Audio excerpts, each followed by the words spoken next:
What is up, TSFL Nation? I am back with another reaction. And this is a Brave Wilderness video. And this is the rarest frog in the world. So, maybe this frog is poisonous, dangerous. I don't know. We don't know when it comes to this guy. This guy is just... he takes all these risks, and I don't know, like, this guy is crazy, but we're about to see what happens. Hopefully nothing bad happens to him and nothing crazy happens to him, but this is Brave Wilderness, so anything could happen. So let's just check it out, see what happens. Where? Oh, there it is. Yes, right on the edge of that leaf. Oh, it's crouching out. You got shot? That's a small ass frog. Please don't be poisonous or dangerous or any of that. Please.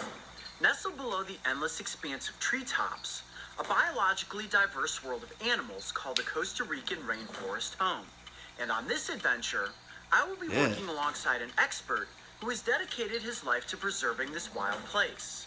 Since 2002, Brian Kubicki has owned and operated the Costa Rican Amphibian Research Center.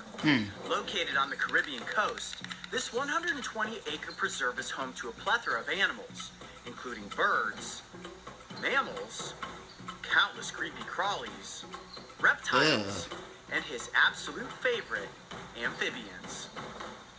Okay, Brian, so we have hiked out here into the rainforest, and we are standing in what's 125 acres of your reserve. And tonight we're heading out looking for one of the rarest amphibians that lives here. It's critically endangered all around the world, correct? Yes, according to the IUCN Red List, it's critically endangered. It's its official status. So Okay.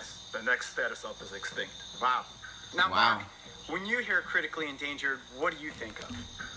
I think it's super rare and something we're not going to find. Right. Now, Brian, you're pretty confident that we're going to come across these frogs tonight. Yes. Okay, and what species is it that we're looking for tonight? The lemur leaf frog. Ooh, cool. Now, I have never seen this frog, and you think there's a pretty good chance we're going to find one tonight? Yeah. Yeah, we definitely see a nice population here. All right, nice. Well, let's get our flashlights out, head out there into the rainforest, and see what we can find. Let's do it. All right.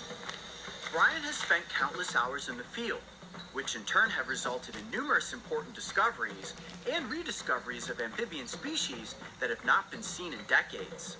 And while he loves all amphibians, he has a particular interest in frogs. So on this dark, rainy night, we are heading out to search for one of the rarest species to call this preserve its home, the lemur leaf frog. Okay, real quiet for a second, everybody quiet.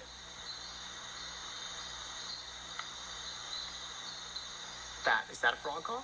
Yep, there's our little dink frog. Dink frog? So it's a small little frog that lives in the vegetation, especially in the So lower this vegetation and frog underwater. doesn't Okay, sound now, do you ever, like, dangerous call out to the by frogs, the make a frog call yourself and see something will respond by like birds the did? There are hearing certain the species sound of frogs that it. definitely will Like how they're respond. explaining They have a it, certain it doesn't level of, sound that like dangerous jealousy, I or guess, and not there are other dangerous at frogs that all. like I don't use know. their voice to, like, I never override heard theirs. that frog. I So think there I are certain saw it species that before, but I definitely don't kind of like seen it on the initiate their internet calling before. But by I don't making know a if similar it's noise. See, that definitely, yeah. And is the lemur frog dangerous or one of those frogs? not. Unfortunately, it's not. No, but will we be listening to see if we hear them Yeah, they calling? have a very distinct call. It's a really pretty call, like a belly whistle, but a very distinct call. So we'll be able to hear them and go in on them for sure. Yep. Cool. Well, if we hear any, we'll stop and get real quiet and see if we can pick it up on camera. Yeah, of course. Yeah. Okay, let's keep moving. All right, let's do it.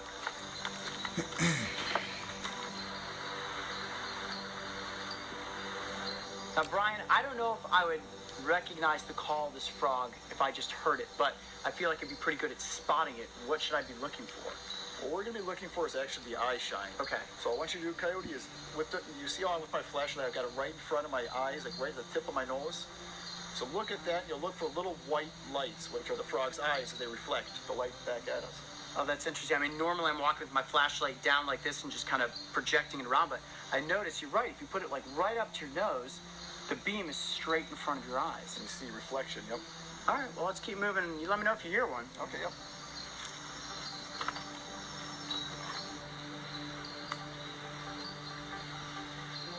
They should be around the water or something. Like frogs, they like to be around water.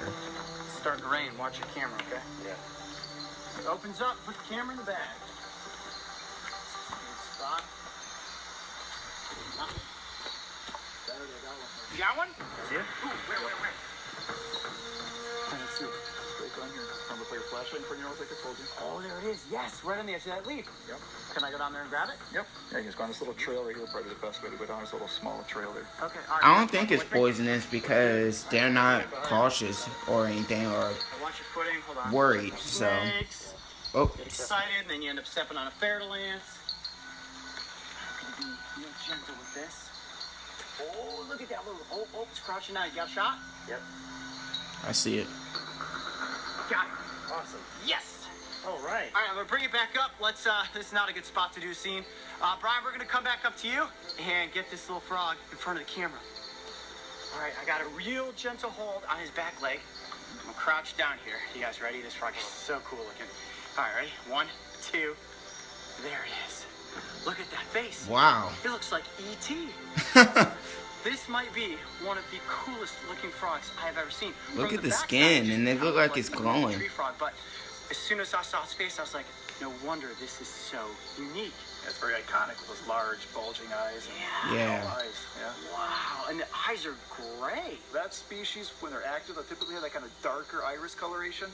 But in the daytime, when they're sleeping, if you wake them up, they have these bright silver white eyes. And also their skin on their back is bright fluorescent green. Look at the yellow sides, and actually with that light, I can see right through the side of his belly. Now, Brian, why are these frogs so rare? I mean, what's caused them to become critically endangered? Yeah, I mean, and in all honesty, we're not 100% sure what happened. Obviously, it's felt that there's a type of fungus and other diseases might have led to the declines, but in reality, we're not 100% sure. To me, this is tiny. I'm trying to be as gentle as I possibly can. And the front feet are just so crazy looking. No webbing on the front or the back toes, but they do seem to have little tiny sticky pads. Does that help them crawl from leaf to leaf? Yep, exactly. Okay. I noticed that this frog has incredibly long, Wow. slender legs. And I see it's, look, it's like walking across my hand. I got a gentle hold on this one leg here, but there we're actually able to see, look, that it completely keeps its body up off of the ground. Why are his legs so long? Now, this frog is typically walking on real thin, weak leaves, don't have a lot of structure to hold up a lot of weight, so they have to distribute their weight out on those leaves as they're walking along like that. Wait, there he goes. Okay, I can bring him back over here. So if they're up there walking across the leaves, are they hunting? And if so, what are they hunting for? Well, so yeah, they'd be hunting for just any small invertebrates they can fit in their mouth. They're also up there, obviously breeding too. The males would be near their breeding sites, calling and advertising to females. All right, okay, so opportunistic feeders, opportunistic breeders. That sounds pretty accurate. And you said that this is a male. This is the male. And is there a way to differentiate between the males and the females? The females will be a little larger, and the males will have a little bit what's called a nuptial pad, a little bit of a pad structure. You kind of see the base of this and a little kind of dark patch there. Okay, That's typical in the males because they'll grab the females by the armpits. Right. And it's known as axillary and plexus. Okay. But the biggest thing is different, really the size difference. The females are quite a bit bigger, a little bit more robust. Okay, same color though. Same color. Now, it was almost brown in coloration when I caught it. It's like we've gotten in front of lights and it's changed color like a chameleon. Yes, that's what's known as metachrosis, the ability to change colors. This species and a lot of other frog species, and even some salamanders, have the ability to change their colors according to activity, maybe the backgrounds they're on. So it's actually a fairly common trait in different amphibians. That's really cool. So, Brian, these frogs were here historically, then they disappeared, and your conservation project has brought them back in, and now they're flourishing. How excited are you about this? I mean, what a great success. Yeah, I mean, it has been a great success, and it's pretty much a pioneering project, so we didn't really know what to expect, so it's been really exciting to actually see the great success we've had. Over a little over a decade now, we've been working with this species, and now we're seeing it actually recolonizing neighboring patches of forest. We didn't see them before, so it's been very successful. You had to guess how many of these frogs you think are out there now. Definitely the reserve definitely is probably within the hundreds of individuals, yeah. Wow, that is so cool. What a successful conservation effort that you have accomplished here on the reserve. I mean, so cool. I mean, when we started the night, Brian said with 100% confidence that we were going to come across one of these frogs. I'm not gonna lie, I was a little skeptical. Critically endangered, and we're definitely gonna find one. I mean, we've gone out doing episodes of Breaking Trail, looking for slugs, and we've had more trouble. Yeah. And sure enough, in just under an hour's time, we managed to come across the lemur leaf frog. This is so cool. Well, Brian, I know for myself and the Brave Wilderness team, this is one adventure that's definitely gonna go down in the record books. The first time I've ever caught and held an endangered amphibian species. I'm Coyote Peterson. Be brave. Stay wild. We'll see you on the next adventure. All right, starting to rain. Let's get this frog back onto its leaf. Brian has dedicated his life to the research and conservation of amphibian species, and his preserve is one of the most renowned locations in the world for seeing these incredible animals.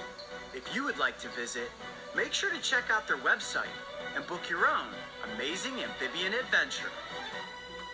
If you thought the lemur leaf frog was a bizarre-looking amphibian, make sure to go back and watch the episode where we got up close with this alien-looking creature known as a Sicilian. What the hell? Don't forget, subscribe so you can join me and the crew on this season of Breaking Trail.